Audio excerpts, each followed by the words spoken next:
Mr. Harris's neighborhood was the kind of place where life moved at its own slow, comfortable pace. Tree-lined streets, neatly trimmed lawns, and well-kept houses arranged in peaceful rows. For years, his property stood as a quiet sanctuary on a gentle slope, shielded by a solid retaining wall that held back the earth like a guardian. That wall was more than concrete and stone to him. It was the quiet protector of his land's stability, the silent witness to family barbecues, children's laughter, and endless seasons. Everything changed the day the HOA announced their grand plan, a luxury swimming pool to be the neighborhood's new centerpiece. On paper, it was supposed to bring value, prestige, and fun for the community. But soon after the blueprints circulated, Mr. Harris's heart sank. The proposed pool didn't just sit within the shared community space. It extended half a pool's length onto his property. No permission granted. No discussion held that he thought it must be a mistake. But no, the plans were firm, and the HOA was moving forward, undeterred by his concerns. At first, he approached the HOA politely, explained why the design was going to cause problems, how his retaining wall held back a steep, fragile bluff, and how digging near that boundary would undermine it irreparably. The soil there was unlike a lot of the rest of the neighborhood, soft, prone to shifting, dependent on that wall for stability. Any disturbance could cost far more than just a fence or a garden patch. His warnings were met with polite nods and formal bureaucratic language, the kind that pretends to listen but never really hears. "Your property is valuable, Mr. Harris," the HOA president said, "but this pool is for the entire community's benefit." The message was clear: personal concerns would take a back seat if they interfered with the bigger picture. But Mr. Harris saw the bigger picture differently. To him, the HOA's plan wasn't just about adding a pool, it was about claiming what wasn't theirs, literally pushing their project halfway onto his land knowing full well the risks. It felt like an invasion. When construction vehicles arrived, they tore into the earth with no hesitation. The sound of heavy machinery ripping into soil that had always rested peacefully unnerved Mr. Harris. Day by day, the excavation edged closer to his retaining wall. Cracks began to form in the soil. The earth showed small but unmistakable signs of strain as the heavy equipment disrupted the delicate balance it had held for so long. Neighbors watched in varying degrees of fascination and concern, but the HOA maintained their cheeriness, posting pictures of the rising pool on community boards with promises of summer parties and increased home values. Yet Mr. Harris's warnings rose with equal intensity behind closed doors. No official response ever conformed to the urgency he felt. His property, once a place of peace, became a battleground of unseen forces, the tug-of-war between concrete and soil, man and nature, rules and rights. Each day brought new challenges. Rainfall, which had always soaked the land without drama, now threatened to turn the disturbed earth into a swampy mess, exposing weaknesses where soil resistance diminished. He began consulting with local engineers quietly, worried about what would happen when the next storm hit. Their advice was grim but clear. The soil erosion risk was real and worsening. The retaining wall had already begun to show subtle distress. Without immediate intervention, the consequences could be catastrophic. With frustration growing like a storm cloud itself, Mr. Harris felt the gulf widen between the HOA's glossy promises and the harsh reality beneath his feet. When the first dark storm clouds appeared over the neighborhood at dusk, the atmosphere shifted utterly. It wasn't just a weather warning, it was the moment when the silent battle between soil, water, and concrete was about to erupt. The community, wrapped in anticipation of pool celebrations, was about to witness consequences no one wanted to face. And for Mr. Harris, it was the moment when patience would run dry and nature would step in to prove whose land it truly was. When the rains come, will the soil hold its ground, or will the pool built half on someone else's property become the neighborhood's greatest disaster? The next storm could change everything. Morning broke over the neighborhood in the aftermath of the storm that lingered overnight, leaving the earth saturated with rain and the air thick with anticipation. Mr. Harris wasted no time stepping outside to inspect his property, dread tightening his chest. The nights had grown restless, the weight of unease settling in as the earth whispered growing concerns. The retaining wall, once steady and unassailable, now wore creeping fissures, faint hairline cracks stretching along its surface like the opening petals of a dangerous bloom. Beneath his feet, the soil was spongy and unstable, soft from the relentless rain and scarred by the recent digging near the property line. Where once the retaining wall held the hillside back with proud resilience, now it only managed a tenuous grip. The pool, the proud centerpiece of the HOA's ambitious new project, sat boldly on the borderline. What seemed like a luxury gem to most neighbors looked to Mr. Harris like a trap that had been set in his own backyard. The water shimmered innocent against the day's light, but just beneath the surface, instability festered that he began documenting every detail. Pictures of the soil erosion, of the tiny fractures in stone and concrete, the slight bulging of dirt near the pool's edge, and the waterlogged ground threatening to give way at any moment. Those images would later become crucial, but right now, they felt like cries sent into an indifferent wind. There was no question in his mind. The soil was moving, the ground was shifting, and the very life of the property was at risk. To a casual observer, the pool and retaining wall looked intact, but Mr. Harris's trained eye saw the signs of decay in motion. If left unchecked, what was built to enhance the neighborhood might unravel everything he had fought to protect. He reached out repeatedly to the HOA board. Letters, emails, phone calls, each method a brick thrown against walls of politeness and procrastination. The HOA's replies were predictable, formulaic excuses assuring him they were looking into it, or emphasizing that all necessary permits were secured. No real action followed. Neighbors, meanwhile, were divided. Some quietly sympathized with Mr. Harris but feared taking a public stance. Others shrugged, eager for the promise of poolside gatherings and increased property values. Social media posts flaunted photos of champagne glasses and happy families, masking the tension simmering below the surface. Each evening, Mr. Harris would walk his property line, tracing the boundary where his land met the sprawling pool. The fence, meant to mark ownership clearly, no longer felt like a barrier but a fragile hope against the forces working to undermine it. He began consulting with engineers and soil experts privately, seeking advice on how to prove the danger before disaster struck. Their verdict was stark. The combination of excavation, soil disturbance, and the extraordinary pressure from the pool installation on sloping ground was a recipe for erosion and instability. The retaining wall, already showing stress, might fail within weeks if the soil underneath gave way. The urgency grew, but the HOA's stubborn silence became a deafening barrier. To the neighborhood association, the risk was invisible or inconvenient. To Mr. Harris, it was a continuing nightmare visibly unfolding day by day. Frustration replaced patience. Rumors began circulating, whispers of lawsuits, neighborhood divisions, and unseen confrontations behind HOA meetings closed to public scrutiny. What began as quiet warnings now threatened to fracture the unity the community had once cherished. One particularly restless evening, after a sunset drenched in lingering storm clouds, Mr. Harris stood at the edge of his property and looked upward toward the pool looming over the soil. The signs were clear, and the timing was critical. The next heavy rain could shift the balance irreversibly. He contemplated the limits of polite appeals and the risks of inactivity. If the HOA would not act, if his concerns continued to be ignored, what choice remained? For now, he would wait and watch, documenting, preparing, and hoping the soil would hold just a little longer. How long can soil and stone withstand the weight of a pool built on shaky ground? The next storm threatens to answer, and the consequences could be devastating for the entire neighborhood. The storm that arrived that night was unlike any seen in recent memory. A fierce deluge that hammered the neighborhood relentlessly for hours. Rain pounded the rooftops and soaked the earth, turning gardens into muddy patches and turning streets into gleaming rivers. For most, it was just an inconvenient storm, but for Mr. Harris, it was a trial by nature itself. He stood at his back porch, heart pounding as the rain hammered the land he had tried desperately to protect. The retaining wall that had braved decades of weather was beginning to show its weakness.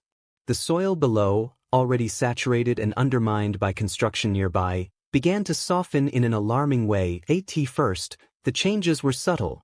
A gentle sigh of earth, a slight sinking near the base of the wall, a hairline crack revealing underground shifts. But within hours, the quiet shifts became undeniable movement. The soil that had held firm began to slide in small patches, revealing the silent but deadly power of erosion. The pool, once an untouched oasis gleaming with the promise of summer fun, now teetered over the unstable edge. The concrete shell, designed to be immovable, had started to tilt imperceptibly towards the slope below. Even if no one yet saw it clearly, Mr. Harris felt the weight of impending disaster deep in his bones. The morning light unveiled the damage starkly, muddy water pooling near the base of the wall, soil displaced in uneven pockets, and most troubling, the edge of the pool had begun shifting ever so slightly downhill. It was only a few inches, but it was the beginning of something much worse. Mr. Harris again contacted the HOA with urgency, sharing detailed photos and professional opinions that left no room for doubt.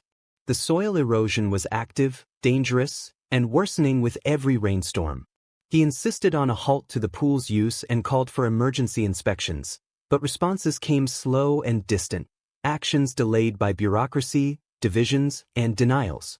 The pool's grand opening was scheduled, and the HOA was unwilling to admit faults that could upend their carefully curated image. To them, the lake of lawn chairs and sparkling water was more important than a single homeowner's geotechnical worries. Meanwhile, neighborhood gossip grew.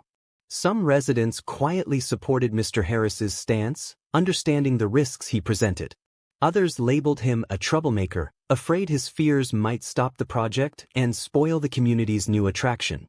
The divide was palpable, friendships fraying beneath the surface. Mr. Harris found himself isolated but undeterred.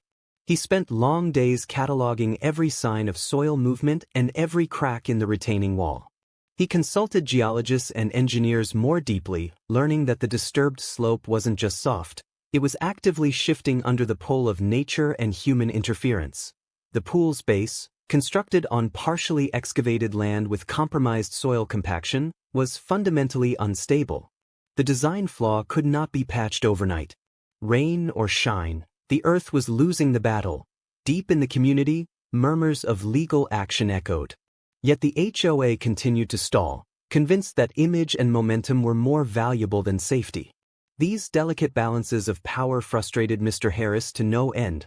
The tension between an owner forced to defend his land and an HOA blind to consequences thickened like the storm clouds that never quite left the neighborhood. One late afternoon, after another day spent measuring soil shifts, Mr. Harris stood near the edge of the retaining wall, listening to the creaks and small rumbles beneath his feet. The ground beneath him felt momentarily unsteady, as if the earth itself was warning him before it gave way completely. The inevitable seemed closer than ever. How far will the pool slide when the next heavy rain hits? Will Mr. Harris's warnings finally force the HOA to act, or will the failure come before they decide? The ground holds its breath, and so does the community.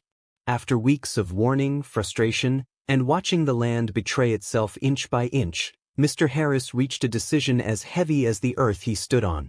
The retaining wall, the silent guardian of his property, had become both a symbol of his fight and a weak spot in a dangerous game. If the HOA refused to recognize the risk and take action, he would let natural forces show the truth. The plan was calculated but drastic. He would remove the retaining wall to many neighbors. This sounded almost like conceding defeat. But to Mr. Harris, it was a necessary step toward exposing the full extent of danger the pool created by encroaching halfway onto his land. The wall held the earth back only so long as it was physically there. Its removal would allow the soil to react freely, and nature would reveal the risk the HOA preferred to ignore. Engineers were brought in cautiously to supervise the dismantling. Every piece of concrete was carefully removed, the soil carefully monitored, as the barrier that had held the ground in place for decades disappeared. It wasn't a desperate act, it was a controlled experiment with earth and gravity as the only witnesses. Almost immediately, subtle signs appeared. The soil started to sag along the slope, the patches of loose dirt at the pool's edge gave way faster, and the pool itself, once confidently planted on the hill, began to shift. Neighbors who had watched the slow unraveling of the crisis now saw it happen much faster. Rumors spread of shaking walls, cracked foundations, and slick muddy slopes. Social media posts hinted at the drama unfolding, townspeople with cameras capturing moments as the land betrayed itself. Mr. Harris stood silently on his property, watching the soil move away from where his protective wall had been. The earth was pulling the pool downward, accelerating the erosion scar that had been a silent threat. Every inch of soil lost sent tremors through the entire structure above. The HOA, now caught between public scrutiny and undeniable facts, tried to downplay the event as controlled and minor. But professionals investigating the site spoke bluntly. The pool, so grand and prized, was sliding downhill, unsupported and dangerously unstable. The cracks on the pool's concrete shell expanded in response to the soil's descent, spiderwebbing across the once immaculate surface. Water inside sloshed unevenly, the pool's tilt now clear to any observer with a careful eye. While some neighbors felt vindicated by the collapse of HOA confidence, others despaired at the spectacle. The pool was meant to be a luxury asset for the community, not a sinking hazard. Yet for Mr. Harris, the slow cascade was proof enough. The hazard was real, predictable, and man-made. The community found itself polarized more deeply. Conversations behind closed doors shifted from casual curiosity to urgent debates about property rights, HOA power, and community voice. Several homeowners stepped forward, quietly asking Mr. Harris how they could stand with him. The HOA scrambled to address liability, hiring engineers to develop emergency soil stabilization projects and promising swift repairs. But the damage went beyond the physical. Trust was already fractured. Mr. Harris, meanwhile, reflected on the tremendous forces unleashed simply by removing the obstacle nature labored to move beneath their feet. Gravity, impartial and relentless, had spoken where warnings went unheard. Late one evening, as rain cloud shadows lingered over the soggy hillside, Mr. Harris knew this was only the beginning of consequences for the community and the HOA. Will the sliding pool cause catastrophic damage, or can the neighborhood survive the fallout? As earth and concrete battle it out, human tensions rise alongside the shifting soil. The next chapter tells what happens when the ground gives way. The storm that followed was nothing short of relentless. It came like a warning sign screamed too late, the rain falling in sheets, saturating the earth beyond any capacity to absorb or resist. The neighborhood, already tense and divided, held its breath as nature prepared to deliver its judgment. Mr. Harris watched from his porch, the steep slope beyond his garden turning into a murky river of mud and displaced soil. The retaining wall was already gone, the earth stripped of its strongest defense. Every drop of water fed the ominous movement beneath the pool, now teetering on the boundary of his land and the just as the hours dragged by, the inevitable happened. With a sound that mixed the grinding of earth and the sudden structural strain of concrete, the entire pool began to move. The edge built half on Mr. Harris's property slipped abruptly down the hill, the foundation giving way beneath the weight of water and soil. 6 feet of downhill travel occurred within minutes. A terrifying slide that left the pool a crooked, fractured mess. Water inside the pool swirled angrily, spilling precariously over cracked edges. The concrete shell, once a lasting monument to the community's pride, showed deep fissures almost like a shattered mirror. Dirt and debris flowed beneath it like a conveyor belt, steadily removing the soil that once held it high. The neighborhood awoke to shock and alarm as news spread. Homeowners came out into the streets, phones in hand, capturing frantic videos of the sliding pool. Social media exploded with clips, hashtags, and heated debates that split the community like never before. HOA leaders scrambled desperately, first denying full responsibility, then shifting the blame from design flaws to weather, then to homeowner interference. Their public statements tried to restore calm but only served to fuel frustration and suspicion. Lawsuits loomed, and many residents began quietly consulting attorneys. For Mr. Harris, the slide was bittersweet proof. He had watched slowly as nature followed through on its warnings, validating every fear he had voiced. But it came at a cost beyond cracked concrete. The trust between homeowners and their HOA was broken. Friends who once gathered poolside found themselves divided on loyalty and blame. The pool's catastrophic fall became a symbol, not just of ignored warnings or faulty construction, but of what happens when authority ignores the land it presumes to own. The battle was no longer just physical, it was a fight for respect, fairness, and accountability within the neighborhood. Engineering experts called to the site confirmed what Mr. Harris suspected. The soil's inability to support the pool was directly linked to the HOA's decision to extend construction onto unstable terrain without proper safeguards or consent. No quick fix was possible. Community meetings grew heated as homeowners debated next steps. Many sided with Mr. Harris, championing stricter oversight and clearer boundaries. Others hoped to move past the incident quietly, fearful of financial loss and legal quagmires. Through it all, Mr. Harris remained resolute but cautious. The damage was done, but the future remained unwritten. He understood that healing the neighborhood would take more than repairs. It would require rebuilding trust and respect. That night, as the neighborhood settled uneasily under the cloak of uncertainty, the ruined pool stood as a stark reminder. Some boundaries should never be crossed, and natural laws always have the final say. With the pool a shattered wreck and community trust broken, what will the future hold for Mr. Harris? And for a neighborhood forced to face the consequences of ignoring the land beneath their feet? In the weeks that followed the collapse, the neighborhood was a place transformed. The once pristine pool sat as a broken testament to what happens when community decisions ignore the land and the people who live on it. Heavy machinery moved in, not with the promise of luxury, but with the task of demolition and repair. The HOA, under pressure from homeowners and the weight of mounting legal threats, finally acknowledged the mistakes. They agreed to comprehensive soil stabilization efforts, rebuilding proper retaining structures deep into Mr. Harris's property to ensure the hillside would remain safe. Engineers designed new drainage systems to divert water safely, protecting all properties on the slope. But physical repairs were only part of the story. The emotional rifts in the community ran deep. Some neighbors who once stood on the fence, for or against the pool, now sought reconciliation and dialogue. Meetings opened up to broader participation, residents demanded transparency, and a new committee formed dedicated to respecting property rights and environmental safety. Mr. Harris emerged as an unlikely leader, not because he sought conflict, but because he stood firm in defense of his land and principles when others ignored warning signs. Interviews with local news made him a reluctant symbol of homeowner rights in the face of HOA overreach. Social media buzzed with debates about the case, spawning discussions across other communities facing similar HOA challenges. His story became an example, a reminder that pride in property is about respecting natural limits, boundaries, and the voices of all homeowners. Months passed, and the hillside recovered. New retaining walls, stronger and better engineered, now held the earth firmly. The community pool was gone, replaced by an open green space where neighbors could gather safely, this time without encroaching on private property. At the end of the day, the pool's downfall was more than a soil failure. It was a lesson in listening, respect, and accountability. The dispute had torn at a neighborhood's bonds but also forced growth.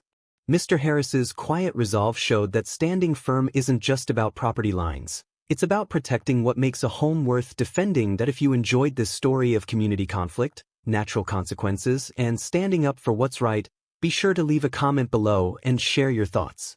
Have you witnessed HOA drama or property disputes like this? What would you have done? Don't forget to subscribe to the channel for more unbelievable real-life HOA and neighborhood drama stories. Hit the notification bell so you never miss an update. Thanks for watching, and remember, sometimes gravity does the talking when neighbors don't.